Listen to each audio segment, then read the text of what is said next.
আসসালামু আলাইকুম, সবাই কেমন আছেন? আশা করি সবাই অনেক অনেক ভালো আছেন। আজকে আরেকটি ভিডিও নিয়ে চলে আসলাম। আশা করি আপনাদের কাছে অনেক পছন্দ হবে এবং ভালো লাগবে। আজকে আমি চিলি এগ ফ্রাই করেছি, তো সেটা কিভাবে করেছি অবশ্যই প্রথম থেকে শেষ পর্যন্ত দেখবেন। আশা করি আপনাদের কাজে লাগবে। তো প্রথমত আমি 3টা ডিম নিয়েছি। এখানে 3টা ডিম, এটা একটু ভেঙে নিয়েছি। ভেঙে আমি এই পাত্রে এগুলো একটু ফেটে নেব। আসলে এটা আমি নিয়েছি, তো এটার মধ্যে আপনার এটা করতে ভালো সুবিধা হবে এই জন্য। আর এখানে নিয়েছি সামান্য লবণ দিয়েছি। লবণের পরিমাণটা ততটা বেশি না, খুবই কম দিয়েছি। তারপর একটু ভালোভাবে হাতের সাহায্যে এটা মিশিয়ে নিতে হবে ডিমটা। এরপর আমি একটা পাত্রে একটু তেল মেখে রেখেছিলাম। এখন এটার মধ্যে আমি সবগুলো ডিম ঢেলে দিচ্ছি। এখন আমি এটা সেদ্ধ বসিয়ে দিব, ভাপা বসিয়ে দিব। তো আমি এখন এটার মধ্যে একটা রিং দিলাম, তার উপরে আমি এটা বসিয়ে দিয়েছি। বেশি না, 20 মিনিটের মধ্যেই কিন্তু হয়ে গেছে অলরেডি। আমি কেটে টুকরো টুকরো করে পিস করে নিয়েছি, কারণ এরকমই পিস করতে হবে। আমি দেখানোর চেষ্টা করলাম আপনাদের কিভাবে করতে হবে। তো খুবই ভালো হয়েছে, অসাধারণ হয়েছে, দেখতেই পাইতেছেন।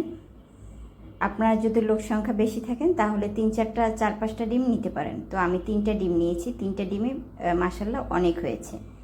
সামান্য তেল একটা প্যানে দিয়েছি। তো সেটা যখন একটু গরম হয়ে গেছে তখন ডিমগুলো একটু ভেজে নিচ্ছি। ভাপানো ডিমগুলো এভাবে পিস করে কেটে সেগুলো একটু তেলের সাহায্যে ভেজে নিতে হবে। খুব সহজ করে যখন বাদামি কালার হবে তখন নামিয়ে ফেলতে হবে। আমার কিন্তু ভাজা অলরেডি প্রায় হয়ে গেছে। তো এখন আমি এটা নামিয়ে ফেলব। আবারও আমি সেই প্যানেই একটু সামান্য তেল দিয়েছি। সামান্য তেল যখন একটু হালকা গরম হয়ে যাবে তখন সেই মুহূর্তে আমি দিয়ে দিব রসুন কুচি। এখানে রসুনগুলো কুচি করে রেখেছিলাম, সেগুলো দিয়ে দিচ্ছি। আবার একটু হালকা হাতে ভেজে নিতে হবে। আমার ভাজা অলরেডি হয়ে গেছে। এখন আমি পেঁয়াজগুলো দিয়ে দিচ্ছি। আমরা যেমন সুপে যে পেঁয়াজটা কেটে দিই, হুবহু ওই রকম করে পেঁয়াজগুলো কেটে নিতে হবে। তারপর একটু হালকা ভেজে নিতে হবে এগুলো। আমার ভাজা অলরেডি এগুলো হয়ে গেছে। এখন আমি এখানে ডিমগুলো অ্যাড করে দিচ্ছি। পেঁয়াজগুলো যেন বাদামি কালার না হয় সেই জন্য খেয়াল করতে হবে। তো এখন আমি ডিমগুলো দিয়ে আবার একটু সুন্দর করে নেড়েচেড়ে দিচ্ছি। এখন আমি বাকি যে জিনিসগুলো আছে সেগুলো এক এক করে অ্যাড করে দিচ্ছি। এখানে আমি সয়া সস দিব 4 চামচ পরিমাণে সয়া সস এখানে অ্যাড করব। তো আমি কাক দিয়ে দিচ্ছি। এটা চামচ মেপে আপনারা 4 চামচ কি 5 চামচের পরিমাণ দিতে পারেন সয়া সস। এখন দিয়ে দিচ্ছি সস, তাও আমি পরিমাণ মতো দিচ্ছি। এটা হচ্ছে আপনারা যেমন খেতে চান ঠিক তেমন পরিমাণে আপনারা অ্যাড করে দিবেন। আর এখানে আমি 1 চামচ পরিমাণে স্বাদের জন্য চিনি দিচ্ছি। চিনিটা অবশ্যই অ্যাড করবেন, না হলে বেশি একটা স্বাদ এবং মজা লাগবে না খেতে। তবে খাবারটা অসাধারণ। আপনারা একবার হলেও বাসায় ট্রাই করে টেস্ট করে দেখবেন। এই খাবারটা একবার যদি খান বারবার খেতে ইচ্ছে করবে, এতটা মজার একটি খাবার।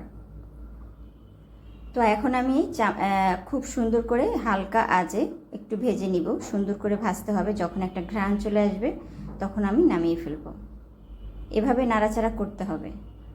তো অলরেডি আমার হয়ে গেছে, আপনাদের দেখানোর চেষ্টা করতেছি। অনেক গরম, দেখতেই পাইতেছেন। আমি সাথে সাথেই আপনাদের দেখানোর চেষ্টা করলাম।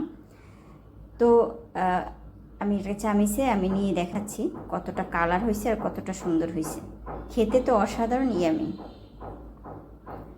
আমি আমার মেয়েদের জন্য এভাবে খাবার তৈরি করে ফেলি খুব সহজে। আপনারা চাইলে আপনাদের বাসার কোনো যার জন্য বানাতে পারেন, আপনাদের প্রিয় মানুষের জন্য এভাবে বানিয়ে দিতে পারেন। খুবই মজার একটি খাবার। যদি আপনাদের কাছে ভিডিওটা একটু হলেও ভালো লাগে অবশ্যই জানাবেন, লাইক বা কমেন্ট করবেন। আর আরেক পিস আমি দেখানোর চেষ্টা করলাম, দেখেন কতটা সুন্দর।